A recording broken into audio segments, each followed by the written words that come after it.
Everyone, welcome to diesel ভাব। তোমাদের সকলকে ডিসেল ভাবে স্বাগত। আজ আমরা পঞ্চম শ্রেণীর পরিবেশের ৮ নম্বর স্কুলটি করব। তাহলে চলো শুরু করা যাক। আচ্ছা, আমাদের প্রথম প্রশ্ন কি বলেছে দেখো। বলেছে যে গালের চামড়া কি হয়, পাতলা হয়, পুরু হয় না মাঝারি হয়? আমাদের গালের চামড়া কেমন হয়? গালের চামড়া কি হবে? পাতলা হবে। তারপরে প্রশ্ন কি বলেছে দেখো, যে একটি জলবাহিত রোগ হলো টাইফয়েড, ম্যালেরিয়া না যক্ষ্মা? তাহলে আমাদের সঠিক উত্তর কি হয়ে যাবে? একটি জলবাহিত রোগ হচ্ছে টাইফয়েড। ওকে, নেক্সট কি বলেছে দেখো, কাদার থেকে কাদার থেকে বালির ভাগ বেশি থাকে। কাদার থেকে বালির ভাগ বেশি থাকে কোন মাটিতে? এঁটেল মাটি, বেলে মাটি না দোআঁশ মাটি?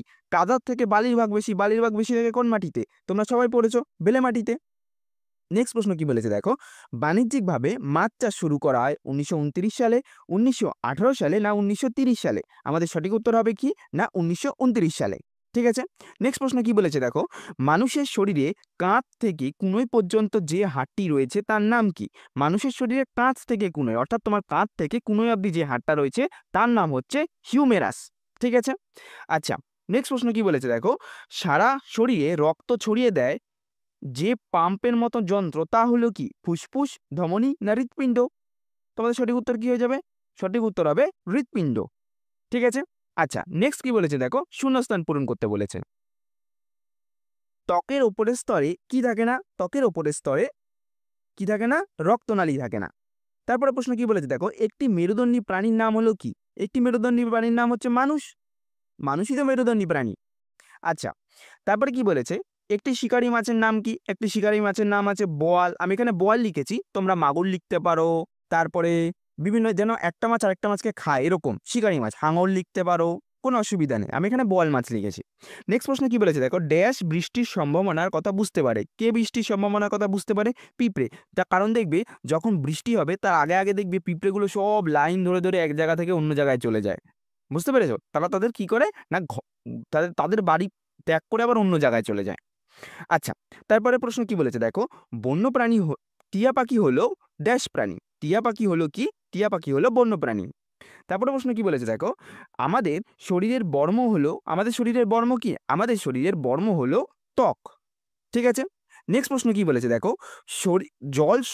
জল শোধন ও মাছের ঘা সারানোর জন্য জলের মধ্যে কি দেওয়া হয়? জল শোধন আর মাছের ঘা সারানোর জন্য দেয়া হয় পটাশিয়াম পারম্যাঙ্গানেট। ঠিক আছে, পটাশিয়াম পারম্যাঙ্গানেট। ওকে, আচ্ছা, চলো তারপরে নেক্সট প্রশ্ন কি বলেছে আমরা দেখে নিই।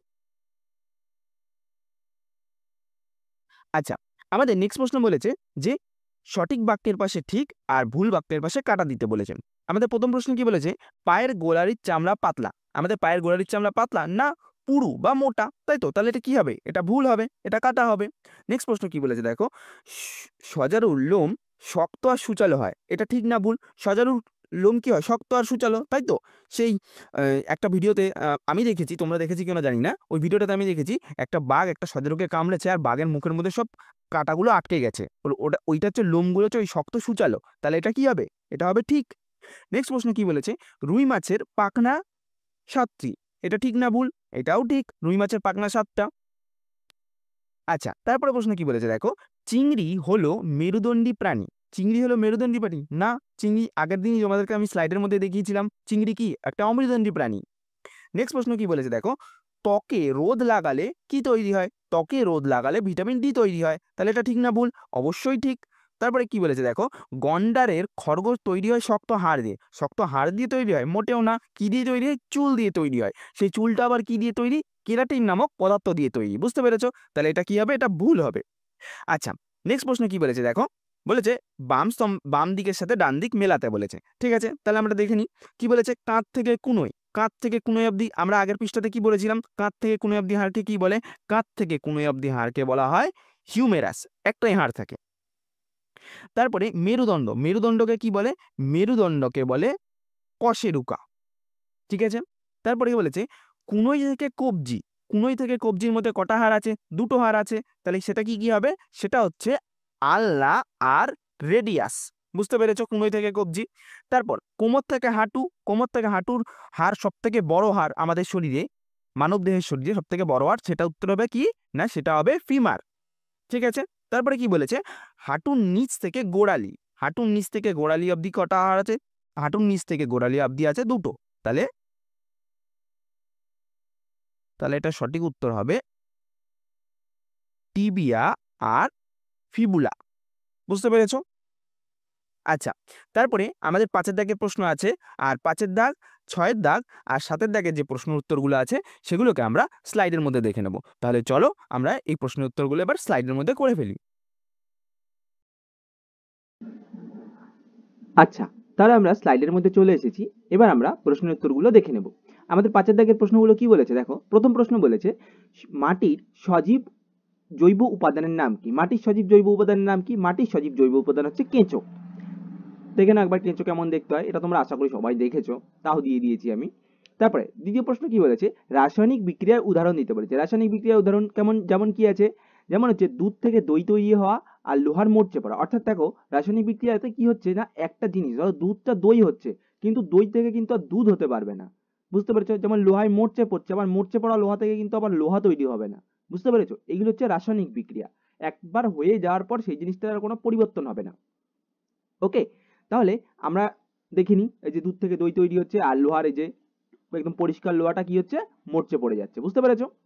আচ্ছা, নেক্সট প্রশ্ন কি বলেছে দেখো, কোচবিহারের একটি জলাভূমির নাম লিখতে বলেছে। কোচবিহারের একটি জলাভূমির নাম হচ্ছে কিনা রসিক বিল। কি? রসিক বিল। দেখে নাও রসিক বিল একটু কেমন দেখতে হয়, আগের দিন আমি তোমাদেরকে দেখিয়েছিলাম।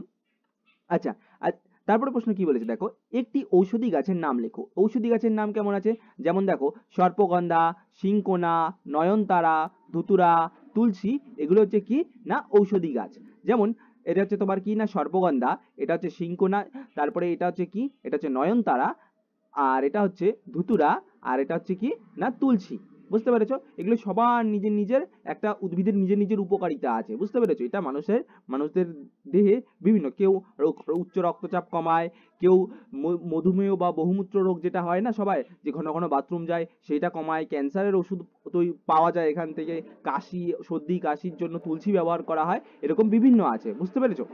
তারপরে আমরা নেক্সট প্রশ্নে চলে যাই, বয়স বাড়লে চুল সাদা হয়ে যায় কেন?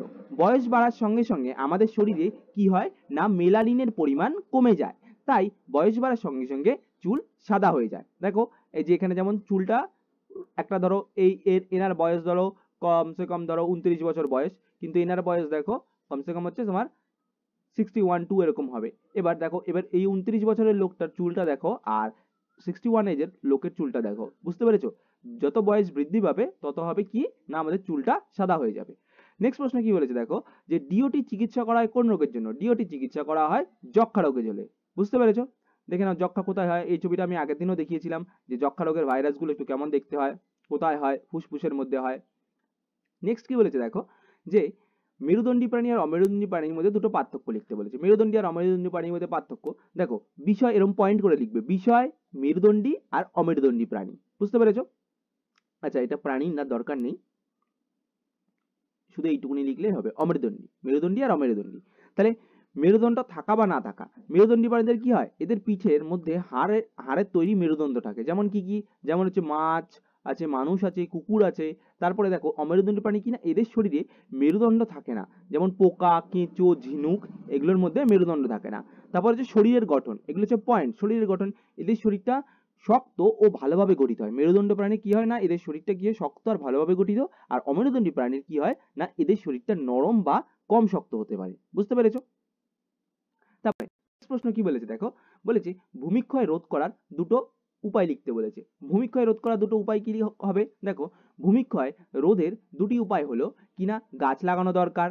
গাছ কি করে, মাটিকে শক্ত করে ধরে রাখে, ফলে কি হয়, বৃষ্টিতে বা ধস নেমে মাটি ধুয়ে যেতে পারে না বা সম্ভাবনা কম থাকে। দেখে নাও যে আমরা এরকম সব পুকুর পাড়ে সব এরকম লম্বা সারি করে গাছ লাগায়, যাতে মাটিটা নেমে জলের মধ্যে না চলে আসে। বুঝতে পেরেছো? আর কি আছে, সেচ আর বাঁধ নির্মাণ, জমিতে সঠিকভাবে সেচ দেওয়ার জন্য বা নদীর তীরে বাঁধ নির্মাণ করলে জল ধুয়ে মাটিতে যেতে পারে না, ফলে ভূমিক্ষয় কম হয়। যেমন দেখো নদীর পাড়ে যখন আমরা চাষ করব, তখন এরকম ভাবে এই যে ধরো এই সব জায়গাগুলোতে যদি চাষ করা হয়, তখন কি করা হবে, তখন এই জায়গাগুলোতে বাদ দিয়ে দেওয়া, যাতে এগুলো ধসে না চলে যেতে পারে। বুঝতে পেরেছো? এগুলোকে বলা বাদ দেওয়া। ওকে, তারপরে ওআরএস কি কাজে লাগে আর বাড়িতে ওআরএস কি করে তৈরি করা হয়? ওআরএস কি কাজে লাগে, ওআরএস দেখো ওরাল রিহাইড্রেশন সলিউশন বা ওআরএস হলো একটি বিশেষ দ্রবণ যা শরীরে জলের শূন্যতা পূরণ করতে ব্যবহার করা হয়। এটি মূলত কিসের? ডায়রিয়া, বমি বা অতিরিক্ত ঘামের কারণে শরীর থেকে জল ও লবণ বের হয়ে গেলে তা পূরণ করতে সাহায্য করে। বুঝতে পেরেছো তাহলে ওআরএস কি কাজে লাগে? তারপরে কি বলেছে দেখো, বাড়িতে কিভাবে ওআরএস তৈরি করা হয়, এই প্রশ্নটা তোমাদেরকে আমি অনেক কভার করিয়েছি। দেখো প্রথমে কি না, প্রথমে গামলায় কিছুটা জল নেবে, তারপর 20 মিনিট জলটাকে ফুটিয়ে নেবে, তারপর 1 গ্লাস ফোটানো জলের মধ্যে কি করবে, 1 চামচ চিনি আর 1 চিমটে নুন দেবে। এভাবেই কি হবে না, ওআরএস তৈরি হবে। তারপর প্রশ্ন কি বলেছে দেখো, যে উদ্ভিদ জগৎ থেকে আমরা কি কি উপকার পেয়ে থাকি। উদ্ভিদ জগৎ থেকে আমরা কি কি উপকার পেয়ে থাকি? উদ্ভিদ জগৎ থেকে আমরা বিভিন্ন উপকার পাই। এদের মধ্যে কিছু কিছু প্রধান উপকারিতা হচ্ছে অক্সিজেন সরবরাহ, অর্থাৎ কি না, উদ্ভিদ প্রয়োজনীয় সংশ্লেষণের মাধ্যমে, সালোক সংশ্লেষের মাধ্যমে আমাদের অক্সিজেন তৈরি করে, আর শ্বাস প্রশ্বাস, যা আমাদের শ্বাস প্রশ্বাসের জন্য প্রয়োজন। দ্বিতীয় কি, খাদ্য সরবরাহ। উদ্ভিদ আমাদের ফল, সবজি, শস্যদানা, ডাল, বিভিন্ন খাদ্যদ্রব্য পাই, উদ্ভিদ থেকে আমরা পাই এসব। তারপরে ঔষধির গুণাগুণ, দেখো খানিক আগে আমি তোমাদেরকে বিভিন্ন গাছ দেখিয়েছি, যেমন তুলসী আছে, নিম আছে, হরিতকি আছে প্রভৃতি, বিভিন্ন রোগ নিরাময় ওষুধ হিসেবে ব্যবহার করা হয়। তারপর 4 নম্বরে কি, জ্বালানি আর কাঠ। উদ্ভিদ থেকে আমরা কি পাই? কাঠ পাই, কয়লা পাই বা অন্যান্য জ্বালানির উৎস এসব পাই। আর এটা কি বলেছে, পরিবেশে রক্ষা। গাছ কি করে? গাছ মাটিকে ধরে রাখে আর ভূমিক্ষয় রোধ করে বায়ু দূষণ কমায়। বুঝতে পেরেছো? এইটা হচ্ছে তোমার উদ্ভিদ জগৎ থেকে আমরা কি কি উপকার পেয়ে থাকি। বুঝতে পেরেছো? আচ্ছা, তাহলে এই যে এটা দিয়ে লিখে দেবে যে সুতরাং আমাদের জীবনে উদ্ভিদ হচ্ছে আমাদের জীবনে অন্যতম গুরুত্বপূর্ণ। বুঝতে পেরেছো? আচ্ছা, তারপরে একটা রুই মাছের চিত্র অঙ্কন করতে বলেছে। রুই মাছের চিত্র অঙ্কন করে তোমাকে দেখাতে বলেছে। এরকম ভাবে একটা রুই মাছ আঁকবে, ঠিক আছে? আমি তোমাদের একটা বই থেকে এখানে ছবি তুলে দিয়েছি। এইটার এরকম ভাবে রুই মাছটা আঁকবে, ঠিক আছে? একদম যে হুবহু এরকম হতে হবে না, তোমরা জাস্ট প্যাটার্নটা এরকম আঁকবে। প্যাটার্নটা আঁকার পর এখান দিয়ে এরকম ভাবে কান করে একটা দেবে, এখান দিয়ে চোখ দেবে, মুখ দেবে, আর মোটামুটি খানিক খানিক এরকম এরকম আঁশ এঁকে দিলেই হবে। বুঝতে পেরেছো? তোমাদের যে একদম পুরো সুন্দর করে করতে হবে এরকম কোনো ব্যাপার না, এরকম ভাবে আঁশ দিয়ে দেবে। বুঝতে পেরেছো? আমি আর দেখালাম না। এখানে একটা পাখনা, এ একটা পাখনা, এ একটা পাখনা, এ একটা পাখনা, এ একটা পাখনা। বলো তো তাহলে এখানে কটা হলো? 1টা 2টো 3টে 4টে। এখানে দেখো, ভালো করে দেখো, 1টা 2টো 3টে 4টে 5টা। 5টা হলো তো? দেখো এইটার আবার ওপরের পিঠে থাকবে আরেকটা 6টা, আরেকটা এইখানকারই আরেকটা পিঠে থাকবে, টোটাল 7টা। তাহলে মাছের দেহে কটা পাখনা হবে? লেজ নিয়ে 7টা পাখনা। বুঝতে পেরেছো? আচ্ছা, তাহলে আজকে তোমাদের আর তোমাদের কি কি বলেছে দেখো, বিভিন্ন অংশ চিহ্নিত তোমাদেরকে লিখতে হবে, কিন্তু এটা লেজ, এটা পৃষ্ঠ পাখনা, এটা শ্রোণী পাখনা, এটা বক্ষ পাখনা, এটা কানকো, এটা চোখ, এটা মুখ, এটা নাকের ছিদ্র। বুঝতে পেরেছো? এটা মাথা, এটা হচ্ছে এখান থেকে এত দূর হচ্ছে দেহকাণ্ড, আর এখান থেকে এইটুকুনি হচ্ছে লেজ। বুঝতে পেরেছো? আচ্ছা, তাহলে তোমাদের আজকে এই পর্যন্তই, আবার দেখা হবে পরের ভিডিওতে।